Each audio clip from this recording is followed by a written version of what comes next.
Nen ba Winnie. Genotie kuman ba. Ni gine ni an ber ka lokne ngi an ka lok ba na snoop dog bet. Era an na loko da. We aren't already in any platform. When actually most of the actually members of parliament, they are the bushmen. People who don't know what it's all about. Respect. Huh? Kita dano don kere ma ini nena ka dano mo don dano ma kifonyo mabe. Latino chako kwan from kindergarten o chera na high school chera university. Be kind. Ngara mo ntika bin ka tango chena, which is my seat. You can simply say, oh, I'm sorry, let me try to look for another place. Kunbe timo, and I better go intentionally because nani ngat matika lokwiri ni wait perom kwiri indo you can lose temper in the floor of parliament of Uganda. That is another thing to the entire world. How can you fight for something just for mere seat in the parliament?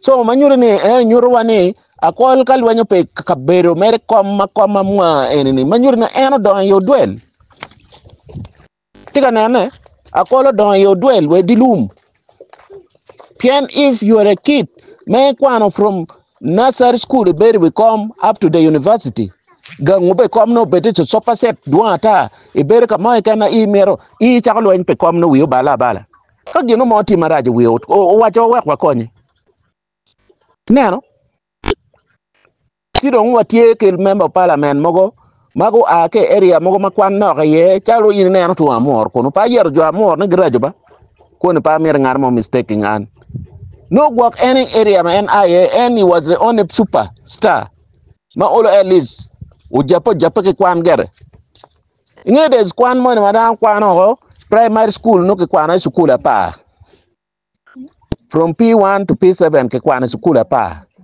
ay doctor ko kwan mo ne ma chako senior 1 me o senior 4 ne kwana school bero kuno mi kwana school chele kan mo angwen ke so la ko kwana en tiga yelo member of parliament wa matera dida neno pien ai konko merchane nen the thing has already changed ni jone kid geno actually mere they are just backward people. Can you imagine that thing? Can it even cause something to do with fighting someone ma wek remo mo chwe la worry honestly speaking. Moreover, a rule should make you very smart at your capacity of a member of parliament, in the floor of parliament, not be ete. Can you imagine that kind of aggressive attitude? Mabala wa nyinka weng. And man a video video footage ni nyura na call la bal because sao enkong initially kadong either he has come late or nyo kama elberi what was wrong there? Maba unlock any abelo on the platform of Baganda and I will speak it in Luganda. Wek down on young mabe. Kid me mo ticket, you pego tama chole weng drum. Nana I will speak it. Kereka mi chiaro ka lok ba nyim TV I can talk. This is bogus. Ngoma okela kole kabere pala wore palo gano. Ile na yana. Ngoma okela kole kabere pala wore. Kani loka kabere e okelo lok. An merge barba. Kira kabere banyer wa waka nege don jomo kene be. But to me a nano man in gimo man ke planning o chan. Nano we. Kama eno bere ye no da ngoma dong raj kuno. Mamera biene beta kala wore ni. Mike, okay, when you're recording Pakol Mutemune Uneniang Mabe. Akol was willing to get off that seat. But Gino Nger Akol eating out this exchange of words. Anyway, Kitty Lokidano is key. Nyere Wadira call speaker, look at this stupid Acholi. Eventually any human being would get mad and act immediately. Any Genukelo Lueng Pakol. Even me personally, and stupid Acholi. Eventually, it's out the many things, and of course, I have a week, I may be go strong. You expect a punch from me. Mara ene ano temo time kom jakeni ba Akol ma chiela akol de dan ma diet. Gidon jakem yor ngi ngan ma ere mi bitu ko kere. Ka akol udong mi no do udong ato the same parliament. Chita ma akol no romo we ko jakem kun jakem ber pe mi no do mi no do ka bu akol wi tu. Ma nyor akol ti dan ma ti so temper. Gini gana pe tuero kanye na nyor dan gwa kere. Ka ini ngi ni ngar me dun kira tibe gwa ka diang mo po in pe dire chok kere. Erwe. Jaki en po gi doge logo di baba baba en akol po logo utim action so when you down mom yan yan kire because gin ma ko team do repeating nerwe de ola ko lu ni ta mo mi cho ni pim ngom gi kote eta na ko mi team ngo so down ma yiri bi temba na ga mi ke ni ngate ma chiet bar team raj eto en bo team raj me chot wana ko le ka an no ben yera don no en la kore won eno ni duong ya en won bal nya chole ni professionally that was wrong ya accept kerga no bete do mero ke kome ma welo jwi chwalo gutia mi muchele me achame gangi nyo temo gango that was wrong. I'm telling you the truth that it was wrong.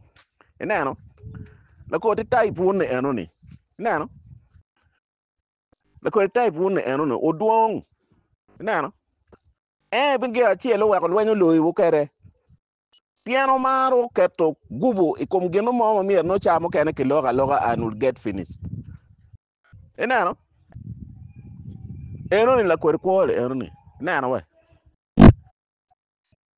man kita nini kere kita gamo kere you are even trying to be tribalistic on something very minor. Man, you can even blame your brother that my brother here you acted wrong. It's no balo nyingwa enano. Hmm?